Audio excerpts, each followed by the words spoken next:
So, as my response to the dominant approaches of curricular content as to what information and content is prioritized and included, I am going to talk about what kind of teacher I'd like to be in that sense and what kind of things I'd like to do to disrupt the dominant narrative. And so, in doing so, I will probably refer to who's been considered the guru of culturally relevant pedagogy, Gloria Ladson-Billings. And she did a lot of work in the 90s and early 2000s on culturally relevant pedagogy and what it looked like to be a culturally relevant teacher. And although I'm a bit weary on the discussion of culture and what exactly that implies and who exactly that includes, I am fully on board with a lot of the things that she has to say. And one of the things she says is that culturally relevant teachers look at teaching as an art and look at themselves as a completely engaged member of the communities within which their students are members. And so really what that has to do with and what exploring novel curricular content means is knowing who your students are. That's number one. I think that culturally relevant teachers, social justice educators, educators of novel and relevant curricula know their students. They know relevancy because they know it's relevant to the individuals in their classroom.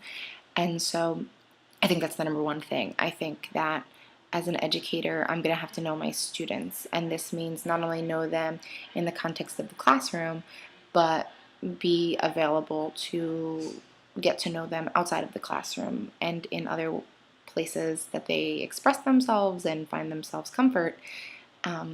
And to get to know the people that they know. So I'd want to walk around the school. I'd want to be a member of the community, go to community meetings, go to sports events, go to music events, go to art shows, go to technology fairs, meet their parents, talk to their parents in a non-confrontational way, of course, but in a way that I just communicate the fact that I just want to be a part of their lives and to learn more about them. And I want to be the kind of person that not only invites myself into those situations, but who invites the community into my classroom. So I'd like to do a lot of presentations and allow for a lot of,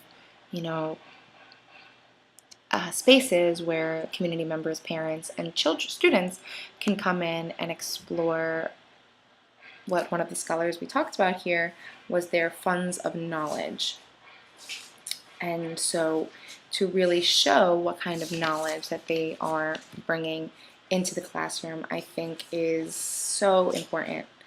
Here we go. We have a few authors here. We have Mall, Amanti, Neff, and Gonzalez, who wrote about this in the spring of 1992, who talked about capitalizing on household and other community resources. We can organize classroom instruction that far exceeds in quality the rote-like instruction these children commonly encounter in schools. And they talked about this in their funds of knowledge for teaching, using a qualitative approach to connect homes and classrooms. And this article is really amazing.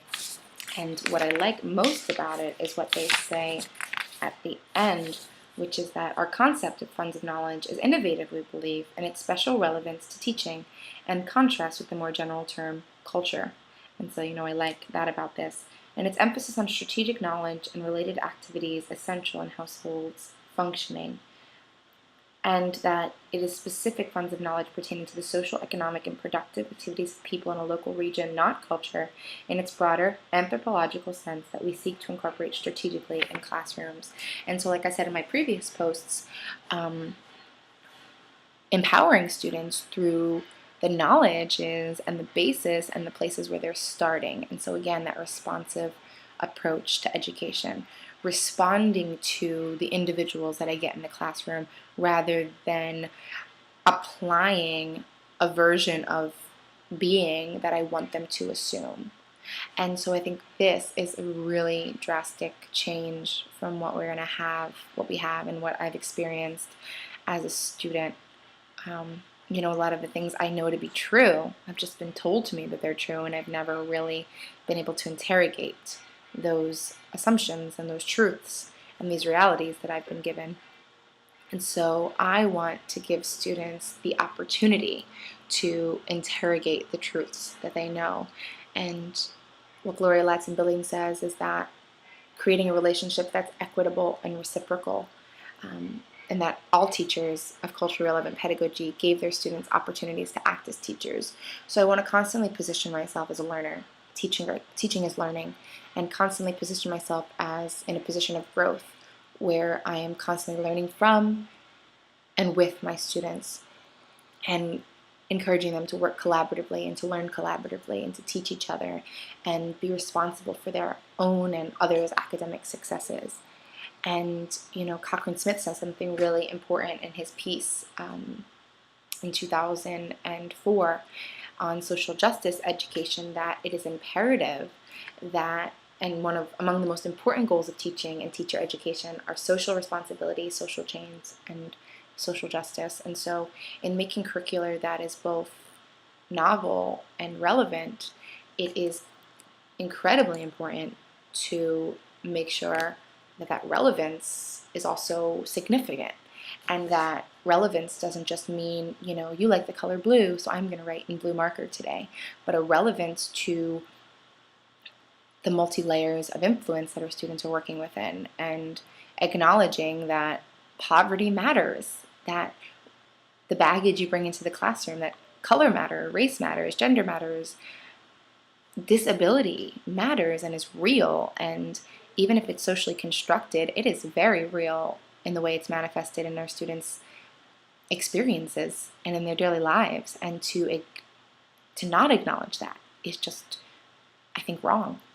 And to allow students to explore what it means to be a member of a certain group, to be identified as a certain type of person, and to be assumed as a certain type of being.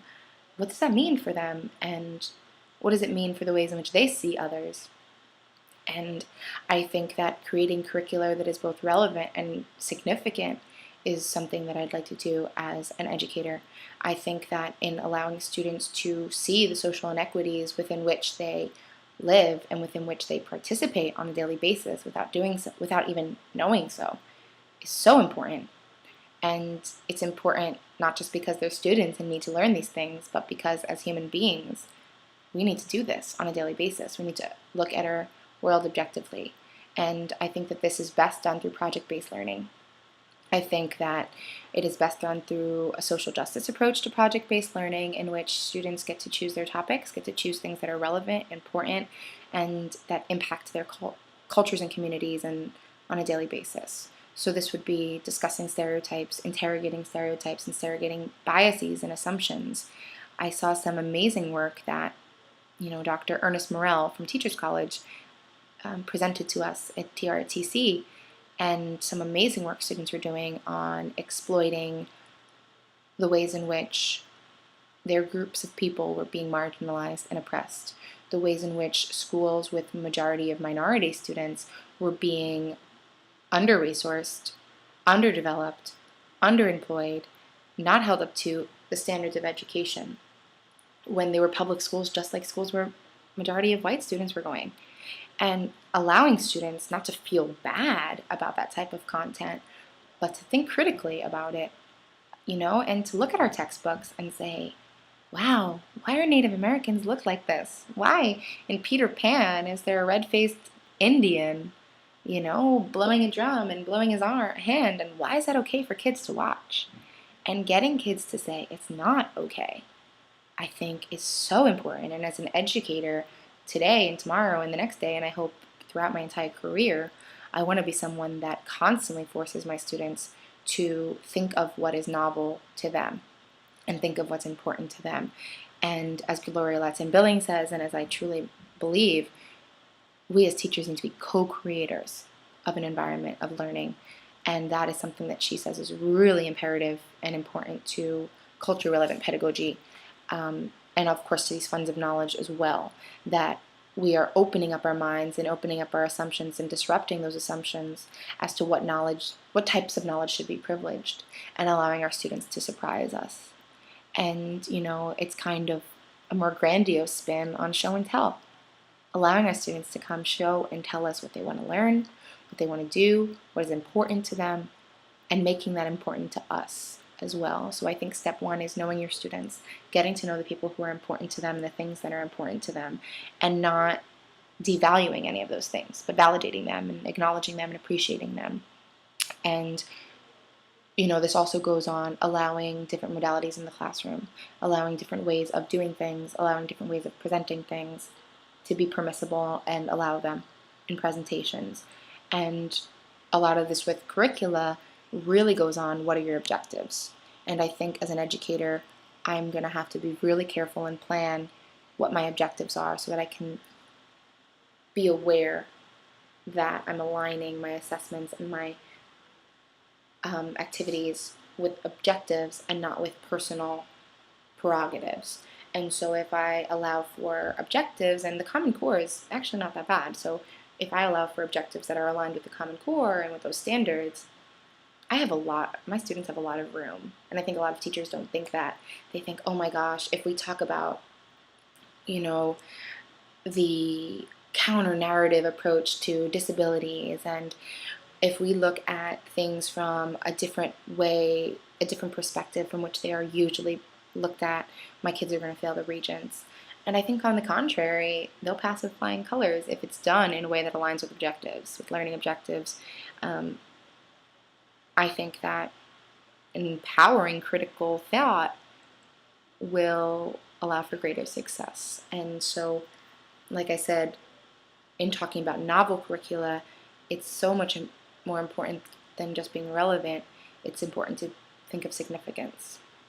What is not only relevant, but what's important, what impacts. And sometimes our students don't even know what that is. And so I think I want to create a classroom. I don't think I know. I want to create a classroom in which we are constantly exploiting, interrogating the multi-layers and levels of influence within which we exist every day, and interrogating our own biases, assumptions about others, and constantly working towards a growth, a learning experience, and trying to change our world and impact our world in the greatest of ways. So this would include, obviously, debates and, like I said, project-based learning, which is, could be short or long-term. In Nepal, I did some murals with my students, and what we did was we did a whole entire unit on learning, really, and modalities of learning, and the ways in which how we are simulated affects our learning style and affects our ability, to access information better. And so what we did was we created educational murals for the first, second, and third grade classrooms. My students worked in teams, and they created the murals, they designed the murals, and then they actually painted them. I got some funding from the U.S. Embassy, and there was a whole unveiling, and the students presented why it's important to have education that's engaging and artistic and creative, and they were advocates. They were activists for their younger brothers and sisters. They advocated not only for themselves and for their school, because they had to write proposals for that money, for the funding. They were not only advocates, but they also learned in a different way. They learned design and logical thinking and planning and gridding and mapping. We mapped out the coordinates and proportions. And to learn through that type of culture, to learn through that type of relevance, where they see their work is not only significant, but impactful as well. And so I'm not sure if I'd have the power to do something like that, but thinking along those lines, in which my students create their education and find out what's important to them and how they can be important to the curriculum, is a big goal of mine.